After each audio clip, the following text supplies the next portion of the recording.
কোনো ব্যক্তি শিরকের অবস্থায়, কুফরির অবস্থায়, যখন কাফের ছিল, মুশরিক ছিল, অমুসলিম ছিল, অথবা মুসলিম, যেহেতু আজকাল অনেকে মুসলিম জন্মগত বংশগত, কিন্তু আকিদায় বড় শিরক রয়েছে, অথবা কুফরি রয়েছে, নাস্তিকতা রয়েছে, বহু নাস্তিক রয়েছে, তারা বড় কাফের। বহু মুশরিক রয়েছে যারা মাজার পূজা করে, বড় মুশরিক তারা।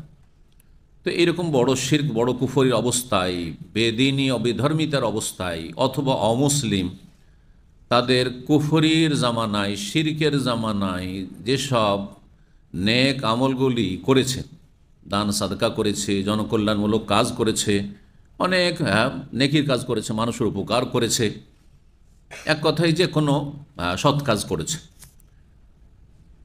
কিন্তু অবস্থাটা কি ছিল? শিরক কুফরি অবস্থায় ছিল। তারপরে সে ইসলাম গ্রহণ করে। ইসলাম গ্রহণ না করলে তো কোনো কাজে আসবে না, পরকালে কোনো কাজে আসবে না। আল্লাহ স্পষ্ট কোরআনে কেন বলেছেন বিষয়টি, ওয়াল্লাযীনা কাফারু আমালুহুম কাসারাব, সূরা নূরে একটি আয়াত রয়েছে। যারা কুফরি অবস্থায় কিছু ভালো কাজ, নেক কাজ করেছে, সৎ কাজ করেছে, তাদের আমলগুলি হাসর মাঠে বিচার দিবসে কাসারা, মরিচিকার মতো হয়। মরিচিকা কে বুঝে? যে বুঝে হাত তুলবে। বাংলা কিন্তু শুদ্ধ বাংলা। মরিচিকা বলেন। হ্যাঁ, মরুভূমি অথবা নদীর, আমি তো নদীর দেশে, হ্যাঁ, পদ্মার এপারে ওপারে, হ্যাঁ, যখন চর পড়ে থাকে, অথবা পানি শুকিয়ে গেছে আর বালি আর বালি, দূর থেকে কি মনে হয়? পানি। এমনকি রোডেও, এইসব রোডগুলোতে কিন্তু রোদের সময় মনে হচ্ছে যে রোডটা ভিজে আছে, যত কাছে আসছে কিছু নেই, শুকনো হয়ে আছে। এটা হচ্ছে মরিচিকা। পানি নেই অথচ পানি মনে হচ্ছে। ঠিক তেমনই তাদের আমলগুলি দুনিয়াতে যেগুলো করেছিল, অনেক জনকল্যাণমূলক কাজ করেছে। মাদার টেরেসা অনেক কল্যাণমূলক কাজ করেছে, অনেক নাস্তিক আছে জনকল্যাণমূলক কাজ করেছে, অনেক অমুসলিমও আছে আর মাজার পূজারি আছে, তারা করে না, দান সাদকা করে না, যাকাত দিচ্ছে, মাজার ভক্ত, মাজার পূজারি। এদের আমলগুলি কী হবে? আল্লাহ বলছেন যে হাসর মাঠে এগুলো মরিচিকার মতো, মানে মরিচিকা যেমন পানি নয়, ঠিক তেমনি তাদের এই আমলগুলি কোনো আমল নয়, কোনো মূল্যায়ন হবে না। তবে কি একেবারে ব্যর্থ চলে যাবে? ওলামারা বলছেন যে আল্লাহ অত্যন্ত দয়ালু এবং কারো ওপর কিঞ্চিত পরিমাণও জুলম করবেন না। জি, ওমাল্লাহ জুলমাহা ইউরিদু যুলমান লিল ইবাদ। জি, আল্লাহু লা ইউহিব্বুল জালিমিন, আল্লাহ নিজে জালেমদেরকে পছন্দ করেন না, আর তিনি নিজেও ইন্নী হারামতু যুলমা আলা নাফসি, হাদিসে কুদসি, আমি জুলম ও অবিচার করাকে নিজের ওপর হারাম করেছি। হতেই পারে যে আল্লাহ জুলম করবেন।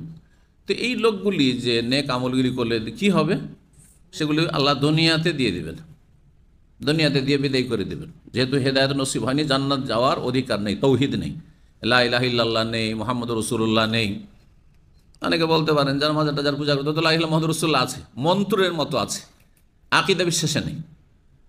আল্লাহ এক মন্ত্র পাঠ করছে, কিন্তু এক আল্লাহর কাছে চাই না, গায়রুল্লাহর কাছে, গোস কুতুব ওলি আবদাল, তাদের কাছেও চাইছে, তাদের কাছেও চাইছে। শুধু এই লা ইলাহা কোনো কাজে আসবে না। মুহাম্মদ রাসূলুল্লাহ বলছে শুধু মন্ত্রের মতো, কিন্তু রাসূলুল্লাহ আদর্শ বা মোতাবেক জীবনযাপন করে না। তার কাছে তার পীর আদর্শ, তার কাছে তার ইমাম আদর্শ, হ্যাঁ, তার কাছে তার নেতা আদর্শ। নাস্তিকদের কাছে তাদের কার্ল মার্কস আদর্শ, লেনিন আদর্শ, অথবা তাদের যে কোনো ব্যক্তি হোক, বড় ব্যক্তি, হ্যাঁ, যে তাদের ফাদার, হ্যাঁ, জাতির পিতা, অমুক তমুক, সেই যদি আদর্শ হয়ে যায় তাহলে কিছুই পাবে না। রাসূলুল্লাহ সব জীবনের প্রতিটি ক্ষেত্রে আদর্শ হইতে হয়। এ হচ্ছে লা ইলাহা ইল্লাল্লাহ মুহাম্মাদুর রাসূলুল্লাহ এর অর্থ এবং এর তাৎপর্য, এর দাবি। এক আল্লাহর ইবাদত করবেন, এক রসুলের তরিকায় জীবনযাপন করবেন, তাহলে এই লা ইলাহা ইল্লাল্লাহ মুহাম্মাদুর রাসূলুল্লাহ কাজে আসবে। আশহাদু আল্লা ইলাহা ইল্লাল্লাহ ওয়া আশহাদু আন্না মুহাম্মাদুর রাসূলুল্লাহ জন্মসূত্রে পেয়েছেন, কাজে আসবে। যাই হোক, যারা শিরক কুফরের অবস্থায় বেশ কিছু নেক আমল করেছে আর কুফরের অবস্থায় চলে গেছে, তাদেরকে দুনিয়ায় দিয়ে আল্লাহ বিদায় করে দেবেন। তো দুনিয়াতে কি দিবেন? আল্লাহ সুস্বাস্থ্য দেবেন। অনেক কাফের আছে বেশ সুস্থ, হ্যাঁ, ধন সম্পদ দিয়ে দেবেন, অঢেল ধন সম্পদের মালিক কাফের।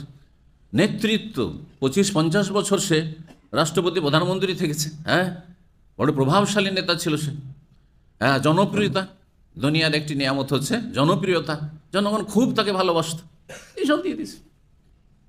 দুনিয়ায় দিয়ে এই তুচ্ছ দুনিয়ার প্রতিদান দিয়ে বিদায় করে দেবেন আল্লাহ রাব্বুল আলামিন।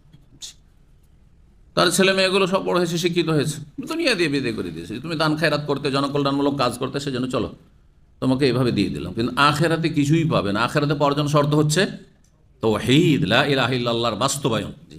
বাস্তবায়ন, তাহকিক ও তৌহিদ।